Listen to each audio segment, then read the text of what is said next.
Welcome back to Let's Play Spongebob Truth or Square. We're heading to the birthplace of the Krabby Patty. Good job clipping through that wall. Camera. This is actually just a terminal Krusty Krab kitchen. Whatever. Do you? You seem to remember most of the things from the show wrong, but, you know. Do you really remember something if you remember it wrong? Was there?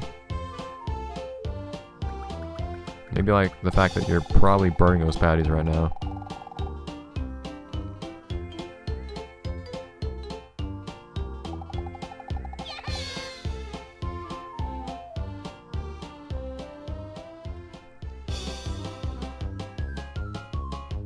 But what are they doing? What are they stealing? They're literally just running through pipes. They're not picking anything up at all. Like, they shouldn't be here, true, but we also need to like flip the patties. Someone drops up. Why do you have that image at the bottom left? Well, sure, but like Patrick's the brawn here. Spongebob, you flip the patties while Patrick actually breaks the stuff. He's pretty good at breaking things. Omnibots, okay. Omnimon. Not sure if I'm ever gonna play another Digimon game, but Nanobots, they're not very nano. Like, they're about the same size as Spongebob. I get they're supposed to be Plankton-esque, but they're not very Plankton-sized. They're much, much bigger than Plankton, actually.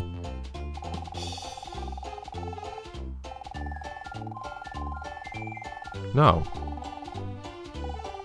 Why would I tap?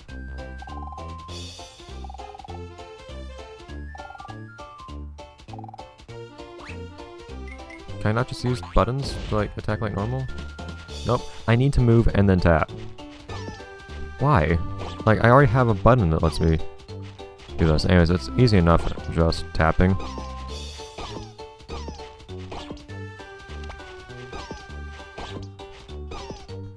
It's relatively easy just tapping things, so it's not too bad. Some of these patties are just lost causes. Okay, here we go. Okay, so this is just one of those time sorts of things. You don't lose that many points, doesn't seem like, for losing a patty. Thankfully. So you don't get points at all, it doesn't seem like, for an enemy until you actually defeat that enemy entirely. But you get points proportional to how many hits it takes.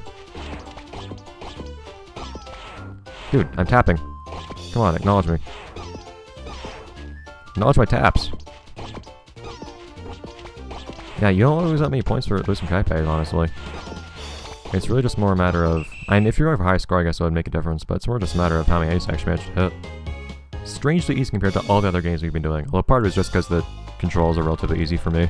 Because the main limiting factor in all other main games just be the fact that I'm not actually using a proper touchscreen. Cool.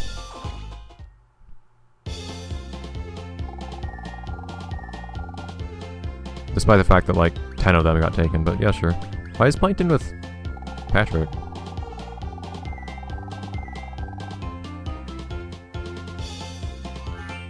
Oh, that's an interesting one. What's that one called again?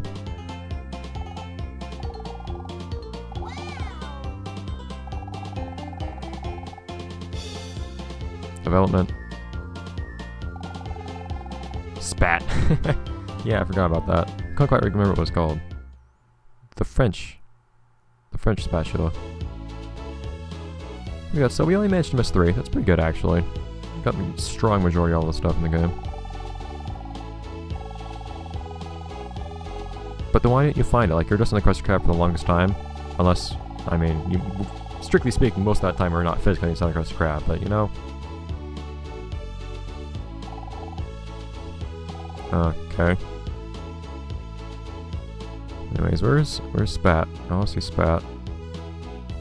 Spat gonna be in my room? Yep, it's the best thing in the house. Spat.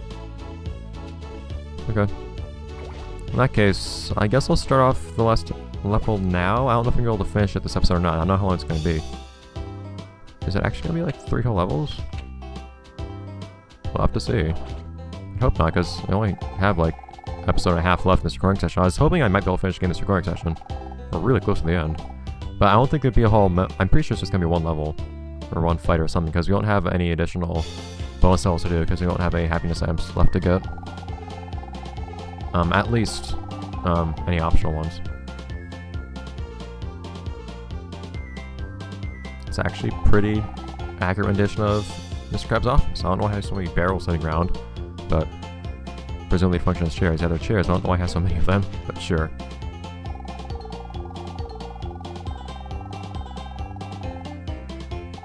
It's not the same when someone doesn't laugh after saying it.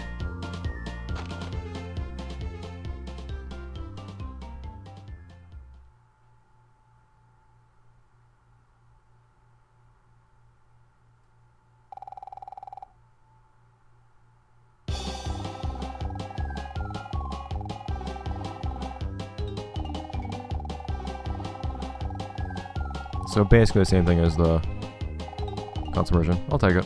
Actually, no, that's the end of the game this time.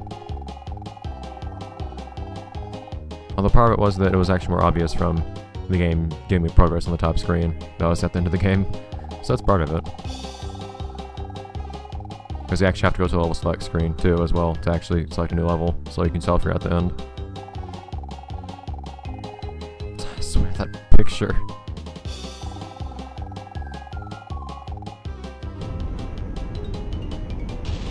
Okay, the watch your fingers thing doesn't make sense when you don't see what he was doing in the robot. Like, he said that because he was opening the hatch, didn't he? But I think they mostly just copied the script from the console version and then replied on here without actually necessarily having the same things happen. It's kind of weird.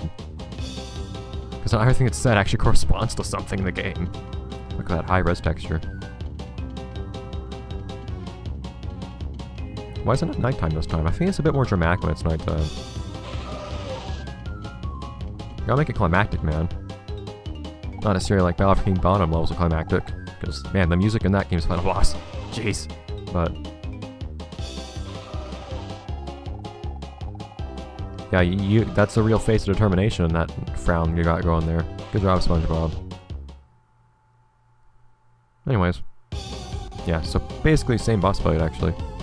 Except a bit more laggy this time, maybe? An actual health bar this time. Interesting. Oh, it's an auto-scroller. Okay. Auto-scrollers aren't quite my thing. I don't know who really appreciates auto-scrollers in video games, platformers, or any other kind of genre, really. But sure. Why am I not trying to get ahead of this thing? Why am I trying to, like, stay with it? Kelpo! Is that actually ripped straight from Battle for King Bottom or something like that? I don't know. I believe that same advert, the exact same advert, appeared in Battle for King Bottom. Of course, tons of assets were taken straight from Battle for King Bottom and the movie game and the console version of this game, as is already widely known. This is being a lot easier than the console version's boss fight. Not that it was especially hard, but there are a few parts I managed to die on a couple times.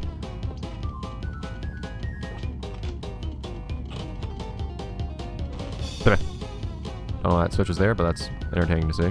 Okay, so we're not gonna go inside and actually do anything this time, we're just gonna smack stuff into his face. Okay. That didn't do as much damage as I'd like, though. Although I do recall noticing that the first attack always does less damage than the second one. I didn't realize actually I control again. Was I supposed to go up on top? I feared that just because there was a... I feared that since there was a warning sign on the left side of the screen, he was only gonna attack the left side of the screen, on the entire bottom.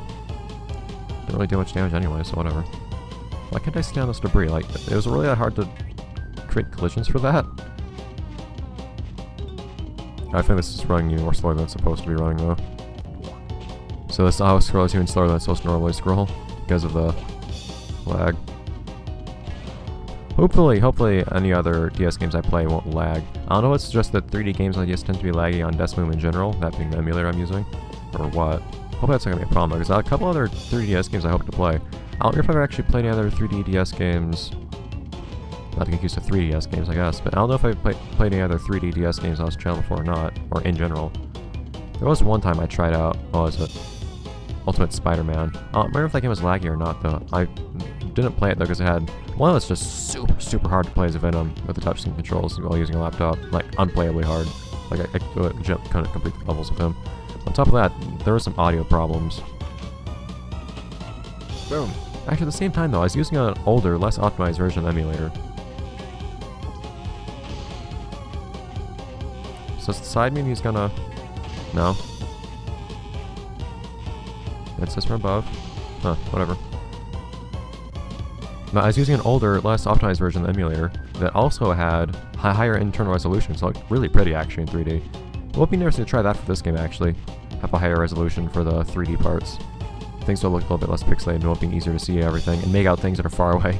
But the problem with that is, if the game's already lagging, it's gonna lag even worse. In that version of the emulator most likely, so I don't regret not using it, even though I don't think it ever occurred to me until just now to try it. That does remind me though, whenever I do other 3DS games in the future, I should try out using that emulator if I can. It would just be cool to have it in higher resolution. It's not like it really modifies anything meaningful in the game, so I don't really think it's a concern. Like, in regard to being true to what the original game is played like, or not. That's something to be concerned about at a later point.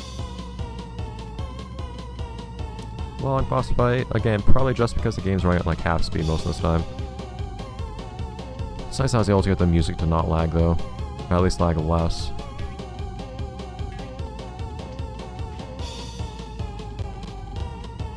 Okay, I couldn't tell if there was ground down here. Like, there's no indication there was. Or what happens if I actually manage to miss one of these buttons or something?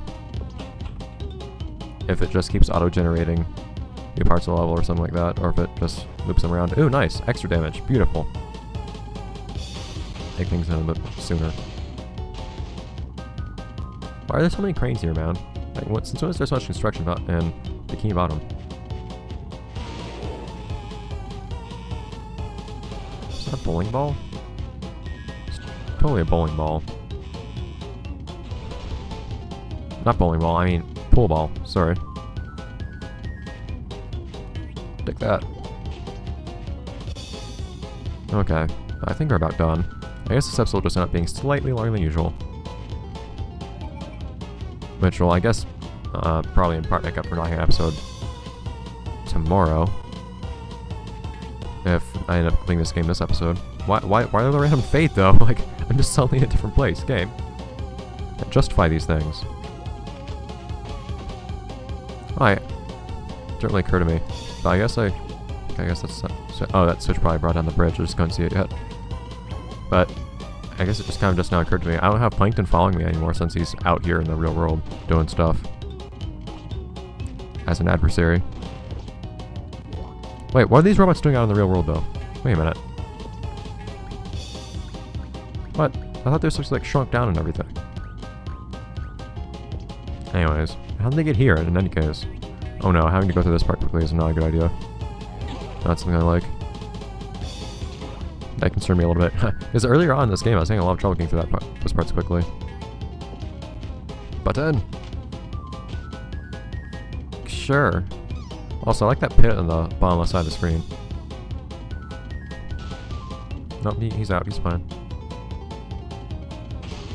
Oh, he's kind of teetering on the edge now. What did he even smash? He just kind of like randomly smashed buildings next to him this time. It wasn't like the thing that hurt him. Sure, I guess. Return fire. Come on! The collisions on those things are so generous. And not in my favor.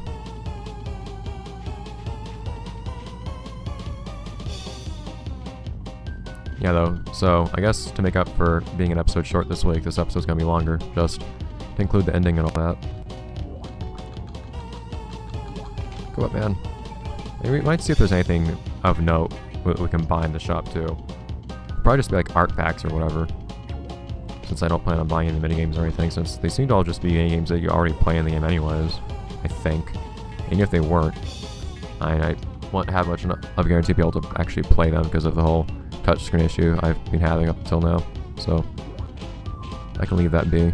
I'm assuming this game doesn't have any kind of 100% acknowledgement or anything like that, though. I don't see why it would or how. Just like the console version didn't.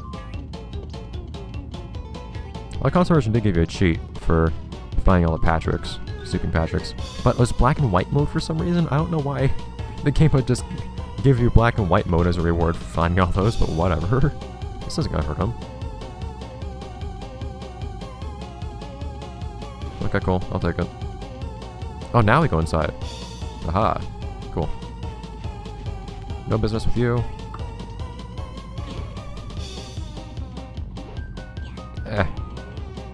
I like how I get hurt but don't flinch right here. That's a very interesting predicament to be in, Spongebob.